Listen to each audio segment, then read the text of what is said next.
Bonjour, il est 11h11 et je viens de marcher, j'ai quitté El Acebo à 8h58, donc j'ai fait un bon petit déjeuner, je viens de marcher donc un peu plus de 2h10, je viens de faire 10 km et demi et là il me reste 7 km et demi avant d'arriver au terme de l'étape d'aujourd'hui. Donc la descente était très agréable dans des endroits boisés. Bon, il y avait encore un peu des descentes assez raides, un peu avec des cailloux, mais dans l'ensemble, je suis bien. Je suis bien physiquement, j'ai plus de douleur à la jambe droite. Et voilà, donc là je suis arrivé à Molina Seca. Je repasse la sortie. Je viens de traverser tout le village, c'est déjà un assez gros village, avec pas mal de commerces, mais là je viens de traverser tout le village. Je suis à la sortie, donc un peu à l'ombre, près d'une route. C'est assez plat maintenant, hein. J'ai fait la descente, là, tout le restant c'est assez plat. Donc je devrais arriver au terme et puis je mangerai en arrivant au terme. Peut-être 1h30, 2 heures de route, je sais pas combien il reste. Et ça fera pas arriver tard, quoi. Pour la petite histoire, à El Acebo, bah, à l'hôtel j'étais super bien accueilli. Là il y avait un Français, un jeune Français, qui est originaire de... Buen camino. Buen Camino, hola, qui est originaire de Dieppe. Et bah, il m'a servi un peu de traducteur parce qu'il se débrouille bien. Bon, après les jeunes se débrouillent plus que les personnes de mon âge déjà.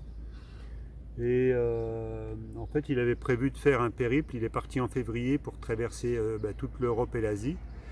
Et il devait ressortir, traverser bah, toute la Russie et se retrouver au-dessus de la Corée, c'est-à-dire relier le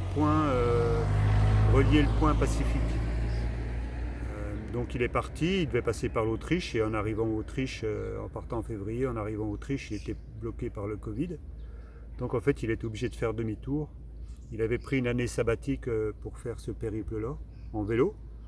Et là du coup il a changé d'optique. Donc il est revenu en France et dès qu'il était possible, à fin juin, il a repris le vélo. Et ce coup-ci, il a rallié de Dieppe, il est passé à La Rochelle. Et de La Rochelle, il a longé toute la côte atlantique, jusque Hendaye. Donc il n'a pas pris la montagne hein, pour traverser l'Espagne. Donc il est passé par Hendaye. Et d'Hendaye, il a rattrapé le périple qui va de Pampelune à Saint-Jacques-de-Compostelle. Je l'ai rencontré hier, il fait entre 110 et 170 km par jour. Et puis là, bah, il a décidé de coucher une deuxième soirée où c'est qu'on était. Parce que c'est un endroit qui est super agréable, il y a plein de petits commerces, plein de petits restaurants, avec une rue qui est assez étroite pour monter, avec plein de balcons. C'est vraiment un endroit qui est... Buenos dias. C'est vraiment un endroit qui est très agréable à vivre. Là, puis il a discuté avec des gens, il a fait connaissance. Il est en train d'écrire un peu une e-book sur une page Facebook. Voilà, donc c'est au train où il va, là, sur 200 km qui restent, il en a pour 2 jours à arriver à Saint-Jacques.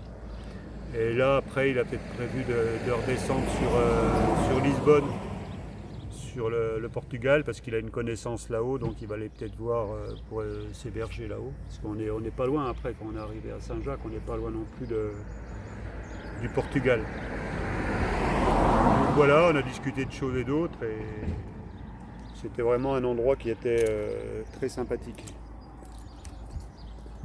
Et donc voilà, donc moi je suis bien physiquement, je me suis bien reposé, ouais, j'ai petit déjeuné à 8h, on a discuté un peu tous les deux avec, il s'appelle Charles, on a discuté un peu tous les deux et c'était pas mal quoi.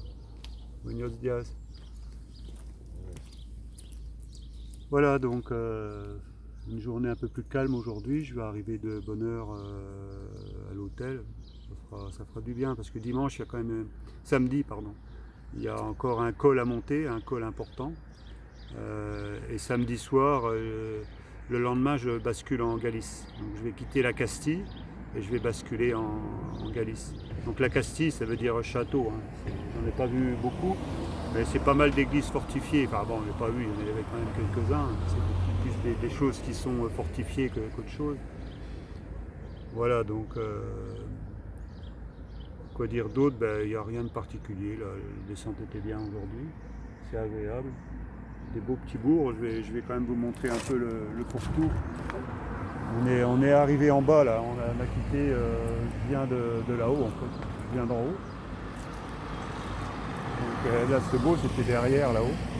J'avais pris un coucher de soleil hier, mais voilà, j'ai attendu, mais il n'était pas extraordinaire, donc je l'ai en mémoire, mais je ne vais pas le montrer. Donc là je suis vraiment à la sortie du village. Ils ont... Ouais, il y a beaucoup de boulot qui a été refait pour tout ce qui est tourisme. On est à la ramasse hein, dans les Ardennes. On est très loin d'utiliser le potentiel touristique parce qu'en fait on sait pas ce qu'il faut faire en fait pour. Enfin c'est pas qu'on sait pas, les idées on les a, mais en fait on les enclenche pas. Après c'est sûr que c'est des investissements, mais voilà c'est une façon de dynamiser certains secteurs ruraux qui sont assez abordables à partir du moment où on le décide. Voilà, bah écoutez, j'ai revu Steve. Il connaît du monde un peu partout, donc il discutait hier. Voilà, c'est lui qui m'avait parlé du coucher de soleil, mais voilà, il y a déjà eu beaucoup plus beau. Mais c'était bien, mais voilà, il était quand même assez rapide, il n'a pas eu le temps de trop éclairer. Voilà, je vais vous laisser là, je vais manger un petit morceau, boire un petit coup, et puis je vais reprendre mon étape jusqu'au terminal. Voilà, peut-être à tout à l'heure.